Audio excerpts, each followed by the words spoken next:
नमस्कार, सी न्यूज़ भारत देख रहे हैं आप। मैं हूं अखिलेश पांडे। वक्त हो चुका है न्यूज़ बुलेटिन का। खबरों के इस बुलेटिन में सबसे पहले हम बात करेंगे आजमगढ़ की, जहां डीएम विशाल भारद्वाज ने 11 मई पर चुनाव की तैयारियों को लेकर प्रेस कॉन्फ्रेंस की।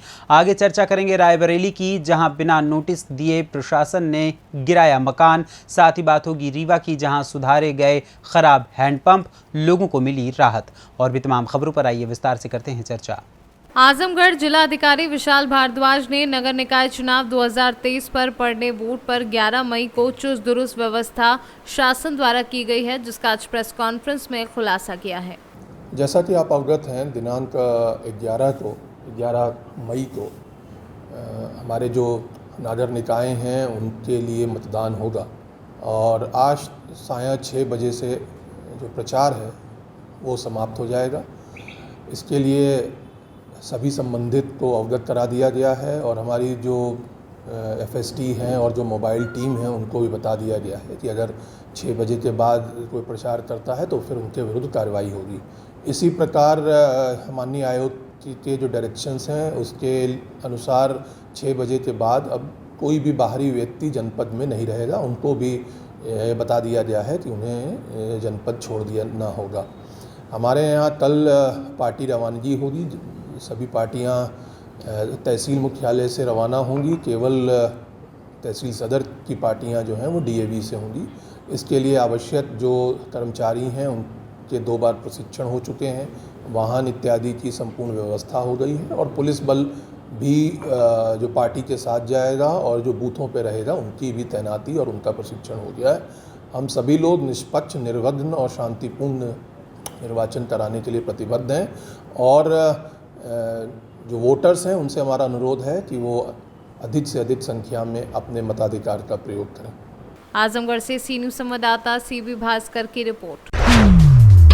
बदायूं में महाराणा प्रताप विकास ट्रस्ट एवं क्षत्रिय महासभा बदायूं के तत्वाधान में महाराणा प्रताप जयंती के अवसर पर पुष्पों से सुसज्जित महाराणा प्रताप चौक पर अतिथिगढ़, महाराणा प्रताप विकास ट्रस्ट व क्षत्रिय महासभा बदायूं के पदाधिकारियों व गणमान्य नागरिकों, जनप्रतिनिधियों ने राष्ट्रनायक जन जन की आस्था के केंद्र महाराणा प्रताप की प्रतिमा पर माल्या अर्पण किया। इस अवसर पर पूर्व राज्य मंत्री व सदर विधायक महेश चंद्र गुप्ता, विधायक बिलसी हरीश शाक्य, पूर्व विधायक धर्मेंद्र सिंह शाक्य आदि लोग उपस्थित रहे। बदायूं से सी न्यूज़ संवाददाता आकाश तोमर की रिपोर्ट। नगर निकाय सामान्य निर्वाचन 2023 के लिए जिला मजिस्ट्रेट, जिला निर्वाचन अधिकारी शिवकांत द्विवेदी ने 11 मई को बरेली के समस्त मतदाताओं को अधिक से अधिक संख्या में मतदान करने के लिए अपील की है। 11 तारीख को मतदान दिन है मतदान का। मैं सभी मतदाताओं से अपील करता हूं कि वो शांतिपूर्वक अपने बूथ पर जा करके अपना मतदान करें। कोई भी व्यक्ति यह प्रयास न करे कि किसी अन्य व्यक्ति का स्थान पर मतदान करने के लिए किसी के बहकावे में आए। अगर कोई व्यक्ति दूसरे व्यक्ति के जगह पर मतदान करने का प्रयास करेगा, करता हुआ पा जाएगा तो उसके विरुद्ध कठोर दंडात्मक कार्रवाई की जाएगी। उसको हमारा फोर्स जो कि मौके पर उपलब्ध रहेगा उसको तत्काल गिरफ्तार करेगा और कड़ी से कड़ी कार्रवाई उस पर की जाएगी। मैं एक अपील और भी करूंगा कि जो लोग घरों में बैठे हैं वो मतदान करने जरूर निकलें, क्योंकि हर व्यक्ति के मत का मूल्य एक है, ऐसा समझते हुए वो निकलें। यह कतई न सोचें कि उनके एक वोट से क्या होने वाला है, लेकिन हमेशा इस बात का ध्यान रखें कि उनकी सुरक्षा की तो पूरी जिम्मेदारी प्रशासन की है। तभी तक जब तक वो केवल अपना मत डालने का प्रयास करेंगे, मतदान करने आएंगे, दूसरे के लिए प्रयास करेंगे तो बड़ी सख्त कार्रवाई की जाएगी। बरेली से सी न्यूज़ संवाददाता बीएस चंदेल की रिपोर्ट। खबर यूपी के जनपद रायबरेली से है, जहां पर एक और गंगा एक्सप्रेसवे का काम चल रहा है। इसी क्रम में ताज़ा मामला ऊंचाहार तहसील क्षेत्र अंतर्गत जगतपुर के ओम नगर से है, जहां पर पीड़ित ने आरोप लगाया है कि ऊंचाहार तहसील ने बगैर किसी नोटिस और पूर्व सूचना के उसके मकान को गिरा दिया है। ग्रामीणों का कहना है कि जब मैंने इसकी सूचना ग्राम प्रधान इंद्रजीत पांडे को दी तब उन्होंने अपनी बात रखी, जिसके जवाब में ऊंचाहार तहसीलदार ने जनप्रतिनिधि की कोई भी बात मानने से इनकार करते रहे और कहते रहे कि गंगा एक्सप्रेसवे का काम चल रहा है, इसको किसी भी हालत में पूरा करना है। ग्रामीणों का ये भी आरोप है कि तहसीलदार ऊंचाहार कुमार ने उन्हें विश्वास दिलाया था कि उनके घर का मुआवजा उनको दोगुना करके दिया जाएगा, पर शायद अब उनको अपनी बात याद नहीं है। सागर है, एसडीएम साहब है, हमारा घर गिरा रहे बिना बिना बताए बिना नोटिस सर हमारा घर तोड़ दिए। अब बताइए हम क्या करें? हम प्रधान जी को बुलाए, हमारे प्रधान जी को भी मारे और धक्का दिए सरकार। हम बताइए हम क्या करें? एसडीएम साहब, तहसीलदार साहब, तहसीलदार का कोई गुप्ता है सर, साथ लेकर यहाँ प्रधान वो हमको बताइए। हम लोग के साथ इतना जबरदस्ती करे, हम लोग को मार दीजिए सर, फिर अपना घर जमीन ले लीजिए, हमको मार दीजिए। प्रधान के साथ बताइए, हमारे दरोगा साहब हम बगल में रहते हैं, उनको भी बदतमीजी से बात कर रहे हैं। रायबरेली से सी न्यूज़ संवाददाता मृदुलेश त्रिपाठी की रिपोर्ट। खबर मध्य प्रदेश के रीवा जिले के गुड़ विधानसभा क्षेत्र अंतर्गत जनपद पंचायत रायपुर कुर्जलियान से है, जहां पर ग्राम पंचायत लोहदवार के वार्ड 16 में दीपक साकेत एवं बाबूलाल रावत के घर के पास स्थित 2 हैंडपंप महीनों से खराब पड़े थे, जिससे हरिजन बस्ती एवं आदिवासी बस्ती के लोगों के द्वारा 2 दिन पहले जनप्रतिनिधि रमाकांत त्रिपाठी को अवगत कराया गया। उक्त दोनों हैंडपंप को त्रिपाठी द्वारा मैकेनिकों के माध्यम से बनवा दिया गया है। इस कार्य के लिए हरिजन एवं आदिवासी बस्ती के लोगों एवं दीपक साकेत बाबूलाल रावत द्वारा रमाकांत त्रिपाठी और अन्य लोगों को कोटि कोटि धन्यवाद देते हुए तहे दिल से आभार व्यक्त किया गया है। रीवा से सी न्यूज़ संवाददाता अर्जुन तिवारी की रिपोर्ट। नगर निकाय चुनाव कुलपहाड़ में पार्टी प्रत्याशियों एवं निर्दलीय प्रत्याशियों की जीत हार को लेकर तरह तरह की चर्चाओं का बाजार गर्म हो चुका है। वहीं शासन सत्ता में रहने वाली भारतीय जनता पार्टी के मंत्री, सांसद, विधायक एवं कार्यकर्ता जोर शोर से बीजेपी प्रत्याशी वैभव अर्जरिया के समर्थन में एड़ी चोटी का जोर लगाए हुए हैं। वहीं कुछ विरोधी पार्टियों का कहना है कि बीजेपी पार्टी अन्य पार्टियों को शासन सत्ता का दबाव बताकर प्रचार नहीं करने दे रही है। इस पर हमारे संवाददाता ने जब साई प्लेस कुलपहाड़ में आयोजित बैठक में जाकर बीजेपी मंत्री से इस विषय पर सवाल किया, तो उन्होंने इसका खंडन करते हुए समय अभाव के कारण जल्दबाजी में कैमरे से बाहर चले गए। वहीं शासन प्रशासन भी इस चुनाव को लेकर दुरुस्त दिखाई दे रहा है। थाना अध्यक्ष द्वारा एवं क्षेत्राधिकारी हर्षिता गंगवार की भी प्रशंसा सुनी जा रही है। वहीं दूसरी तरफ सूत्रों से पता चला है कि कस्बे में ये चर्चा चल रही है कि इस चुनाव को लेकर वर्तमान सरकार राजनीतिक दबाव डालकर पुलिस द्वारा 107-116 धारा में बहुत लोगों को नाजायज पाबंद किया है, जिससे लोगों को काफ़ी परेशानी उठानी पड़ रही है और चुनाव प्रचार अभियान अंतिम चरण पर है। प्रत्याशी अपनी अपनी जीत के लिए अंतिम ताकत लगा रहे हैं। मेरा नाम कालीचरण कुशवाहा है जी। आप पार्टी का प्रचार कर रहे हैं जी, तो जो प्रत्याशी महोदय हैं उनके समर्थक में क्या कहना चाहेंगे आप लोग? समर्थन में ये कहना चाहेंगे कि चौबे जी, जो ब्रजेश चौबे जी चुनाव लड़ रहे हैं, ये किसानों, गरीबों, मजदूरों, ठेला ठेलिया, चाय समोसा खमोसा बेचने वालों की लड़ाई लड़ रहे हैं। उन किसानों के लिए हक अधिकार दिलाने की बात करेंगे। यहाँ जो किसान या जो नाली, खड़ंजा, बिजली, पानी की बात करेंगे, स्वास्थ्य, शिक्षा की बात करेंगे। पटवापुरा में पेयजल की बहुत गंभीर समस्या है। पटवापुरा में पेयजल की कई वर्षों से जुमलेबाजी होती आई है, जो अन्य प्रत्याशी जीत के गए हैं। तो क्या कहना चाहेंगे सर? आपका शुभ नाम? ब्रजेश कुमार चौबे। सर क्या कहना चाहेंगे आप किस पार्टी से लड़ रहे हैं और चुनाव चिन्ह क्या है आपका? जनता पार्टी से जी। क्या विकास के मुद्दों को लेकर के आप चर्चा कर रहे हैं? जितना भी अधूरे काम बचे हैं वो सब पूरे करेंगे। पटवापुरा में पेयजल की बहुत गंभीर समस्या है। पटवापुरा की पेयजल समस्या निपटाएंगे और वार्ड नंबर 2 की भी निपटाएंगे। सर आश्वासन मिलते रहे हैं इस पेयजल के विषय में आज़ादी के बाद से ही, लेकिन ये समस्या सॉल्व भी नहीं हुई। अगर आप जीतते हैं तो सर्वप्रथम वर्क क्या होगा आपका? सर्वप्रथम पटवापुरा में और वार्ड नंबर 2 में पानी की व्यवस्था बनाएंगे। कोई जन संदेश देना चाहेंगे अपनी जनता को, वोटरों को? क्या संदेश देते हैं अंतिम? सर आपका जो आगमन कस्बा कुलपहाड़ में हुआ है, तो क्या आप अपनी पार्टी का कमल खिलाने आए हैं? निश्चित रूप से, और यही नहीं पूरे प्रदेश में सभी नगर पंचायत, नगर पालिका और वार्ड मेंबर हमारे सभी जीत रहे हैं और पूरे उत्तर प्रदेश में हमने। सर अन्य पार्टियां आरोप लगा रही हैं कि भाजपा प्रचार नहीं करने दे रही है। कौन रोक रहा है प्रचार के लिए? ऐसा आरोप लगा है। ये सब उनको जो है उनकी हताशा दिख रही है जी। उनको पहले से अंदाजा हो गया है कि हम कहीं आ नहीं रहे निकाय चुनाव में, इसलिए आरोप लगा रहे हैं नगर। महोबा से सी न्यूज़ संवाददाता सुरेंद्र कुमार निराला की रिपोर्ट।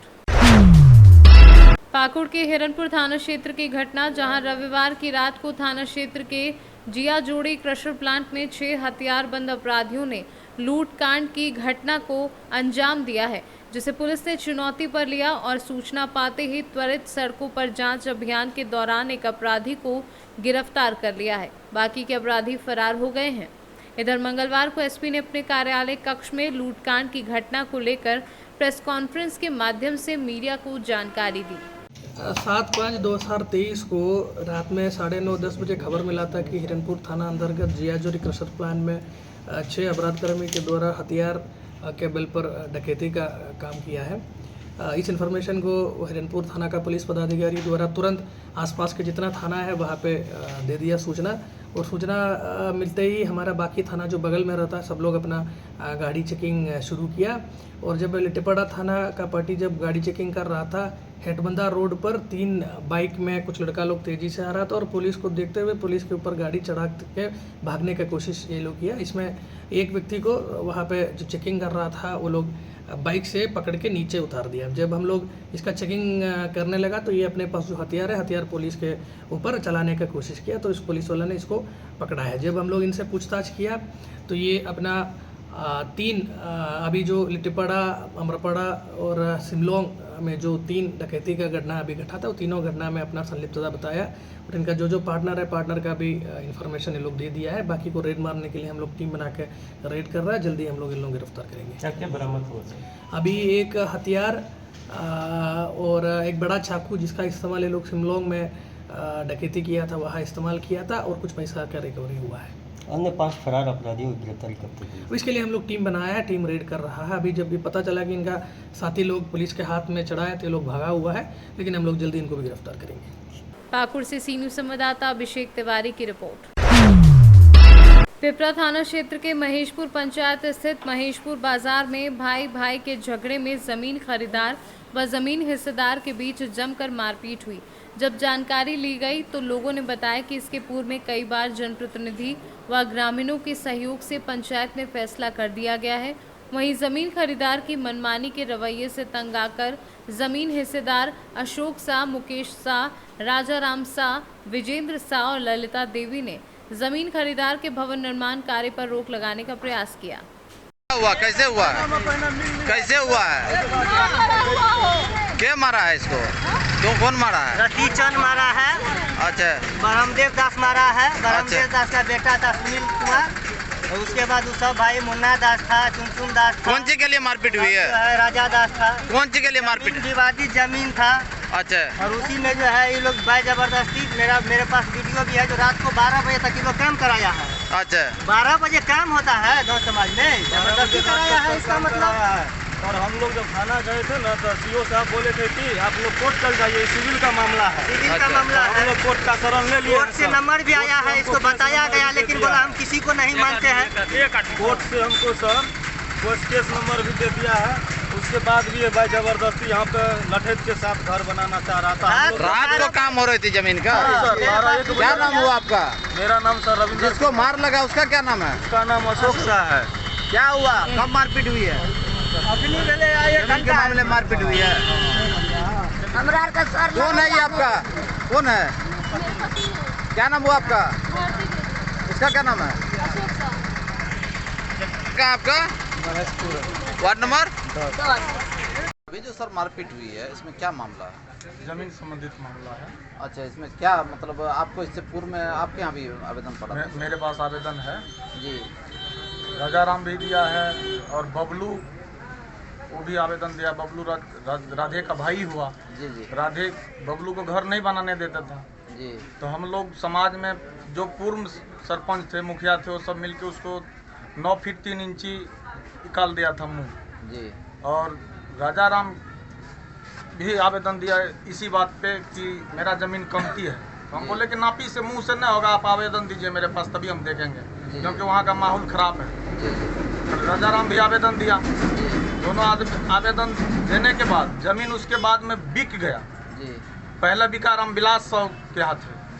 उसके बाद हम फिर जब उनसे बोले कि देखो आप ज़मीन ले रहे हैं तो कागज़ के पहले मैटर समझ लो।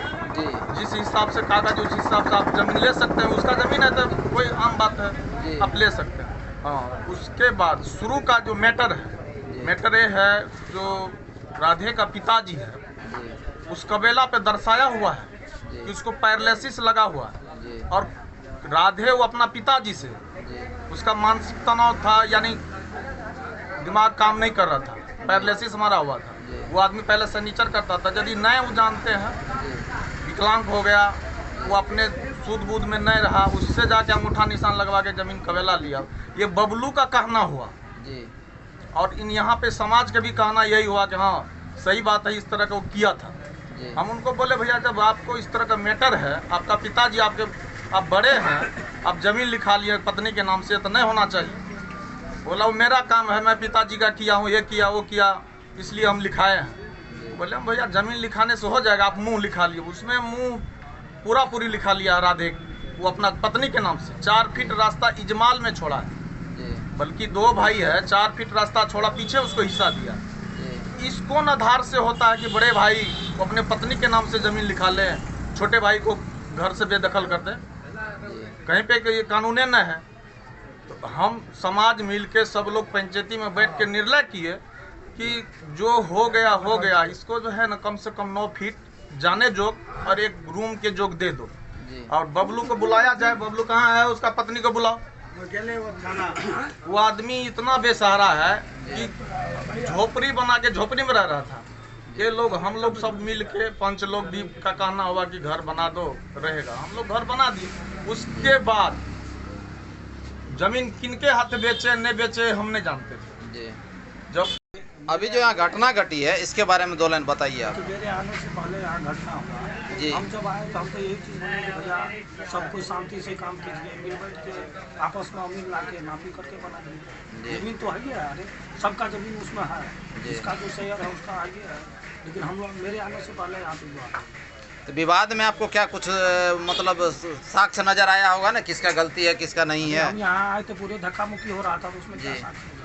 वहाँ मतलब जमीनी में मामला में किसको लड़ना चाहिए किसको नहीं लड़ना चाहिए तो पता चला होगा। जमीन संबंधी मामला हम नहीं समझते, जो बुजुर्ग लोग हैं वही कहेंगे, जमीन के बारे में हम नहीं समझते। सुपौल से सी न्यूज़ संवाददाता पंकज कुमार की रिपोर्ट। खबर उन्नाव से है, जहां गंगा घाट कोतवाली क्षेत्र में चुनाव के दिन शाम को हुई मारपीट के मामले में वकीलों में नाराजगी देखने को मिल रही है। नाराज अधिवक्ताओं ने आज कोर्ट के बाहर स्थित पुल पर जाम लगा दिया और नारेबाजी करने लगे। अधिवक्ताओं ने नारेबाजी करते हुए अन्य नामजद आरोपियों की गिरफ्तारी की मांग की है। मामले की सूचना पर सीओ सिटी आशुतोष कुमार मौके पर पहुंचे और नाराज वकीलों को समझा बुझाकर जाम खुलवाया।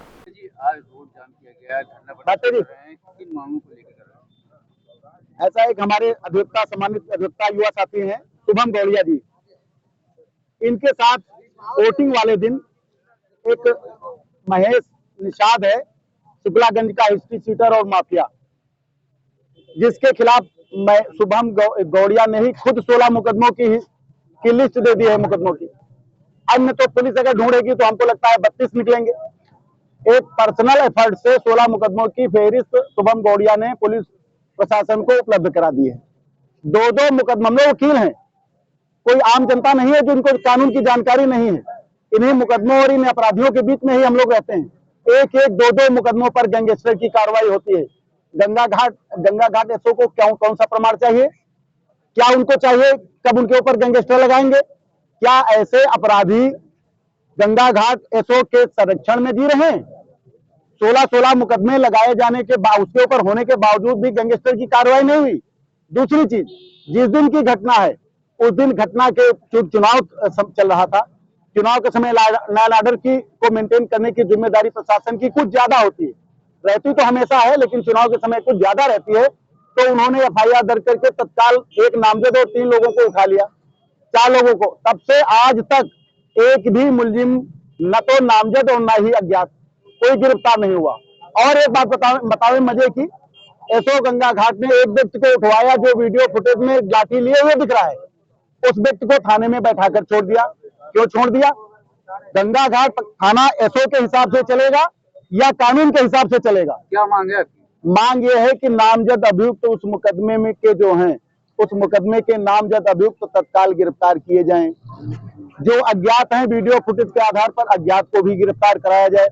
16 मुकदमे के आधार पर उस व्यक्ति के खिलाफ किसी भी सूरत में गैंगस्टर लगाया जाए।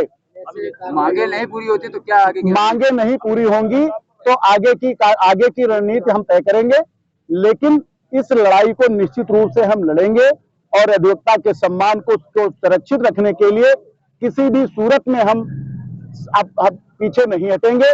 चाहे हमको भूख हड़ताल करनी पड़े, चाहे अनशन पर बैठना पड़े, जिंदाबाद मुर्दाबाद के बजाय इसी सड़क पर बैठ करके मैं भूखे भी बैठ जाऊंगा, प्यासे भी बैठ जाऊंगा, लेकिन अधिवक्ता सम्मान से किसी भी सूरत में समझौता नहीं करूंगा। उन्नाव से सी न्यूज़ संवाददाता अजय कुमार की रिपोर्ट। विदिशा के गंज बसौदा में रहने वाले मिथुन राजपूत और उनकी मां कांति राजपूत आज जन सुनवाई में पहुंचे। खास बात यह रही कि वह जन सुनवाई में पिंड भरते हुए कक्ष तक पहुंचे। उसके बाद अपना नंबर आने पर जब अधिकारियों के सामने बैठे तब महिला कांतिबाई ने अपनी समस्या हल ना होने की सूरत में थैले में से पेट्रोल की बोतल निकालकर अपने ऊपर छिड़कने लगी। उसी दौरान आसपास मौजूद कर्मचारी और तहसीलदार सरोज अग्निवंशी ने तुरंत ही उसका हाथ पकड़कर उन्हें रोक लिया। महिला का कहना है कि उनकी 35 बीघा जमीन थी। पति मानसिक रूप से कमजोर हैं। उनके जेठ और उनके बेटे द्वारा उनकी जमीन पर कब्जा कर लिया गया है। उनके पास मात्र 7 बीघा जमीन बची है। उनके पति पर पूर्व में ट्रैक्टर भी चढ़ाया गया था। सीएम हेल्पलाइन कलेक्टर से फरियाद कर चुके हैं, लेकिन उनकी ज़मीन पर वापस कब्जा नहीं दिया जा रहा है और उल्टी उनके जेठ और बच्चे गोली मारकर मौत के घाट उतारने की धमकी देते हैं। महिला का कहना है कि परिवार के सदस्य उन्हें मारकर मौत के घाट उतारे, उससे अच्छा वह खुद ही समस्या हल ना होने पर आग लगाकर मर जाए। इधर प्रशासन ने उनकी समस्याओं को हल करने का आश्वासन दिया और इस प्रकार का कृत्य दोबारा न करने की समझाइश दी। इस पूरे मामले को लेकर कलेक्टर उमाशंकर भार्गव का कहना है कि ये मामला पारिवारिक विवाद से जुड़ा हुआ है, जो सिविल न्यायालय में भी विचाराधीन है। राजस्व मामले में ऐसे नहीं रखा जा सकता। क्या नाम है? कांति राजपूत। कौन कौन आओ आप? मेरा लड़का और मैं। क्या करते हुए आप अभी यहाँ पे आए? पेड़ भरते आए साहब, पेड़ भरते आए साहब। हमारी जायदाद दुआ दो, सरकार ही दुआ दे। वो तो नोटों वाले, हम तो नोटों वाले नहीं हैं। हमारे पास ना पैसा है, मेरे पास तो 2 मोड़ा है बस मात्र मेरे यहाँ। मेरे आदमी दिमाग चलो है, कम सुनते नहीं। हम राजपूत ही हैं, हम इनके साथ जमीन पर किसने कब्जा कर रखा है? धीरे जी कौन है? जी हमारे जेठ के लड़का है। कितनी जमीन है आपकी? हमारी है 35-36 बीघा। हाँ बीघा। अभी कितनी बची? अब कुल 7-7.5 बीघा बची है। सब छुड़ा ले साहब, मेरे सब छुड़ा ले। क्या नाम है? धीरे सिंह राजपूत। ये परिवार के यहाँ पे? जी परिवार के, बड़े ससुर के लड़का हैं, हम छोटे के हैं। अभी खेत पे जाते हो तो क्या बोलते? अरे गोली मार देंगे। ट्रैक्टर चला बताइए, मेरे आदमी पे ट्रैक्टर चला। एक बंधन दे मेरी भाभी मोह हमें 1 साल हो गया साहब। कहाँ पे शिकायत की आपने? सब जगह शिकायत करी। बासोदा में पुलिस वालों के गले में हाथ डालता है, वो नोट गिनते साहब। हम कहाँ से नोट गिनते हैं? आज आप किसके पास आए थे? क्या आज हमने तैयार थी लोक अदालत। क्या हुआ? मैंने पेट्रोल डालने की कोशिश की गई। हाँ मैंने तो पेट्रोल डाल, और साथ नहीं सुनेंगे तो मैं आत्महत्या करूंगी। मैं तो आत्महत्या कर बैठा। तो आपने तेल डाला था आपने? हाँ डाला है। क्या मामला था जो आप पिंड भरते हुए आए? जमीन के सिलसिले में आए थे पिंड भरते। हमारे भैया हैं धीरेन्द्र सिंह सिकरवार, उन्होंने फर्जी तरीके जमीन नाम कर ली है और हम खेत पे जाते हैं, बंदूक और गोली की बात करते हैं। आप खेत पहुँच जाओ, गोली मार देंगे। मिल जाएगा तो गोली मार देंगे।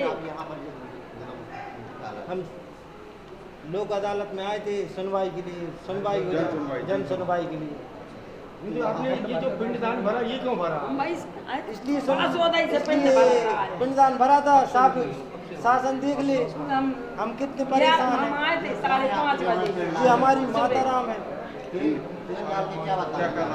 हमने ये सोच रहा थी सुनवाई कुछ नहीं है, तेल डाल लेंगे तो आग लग जाएगी तो मर जाएंगे।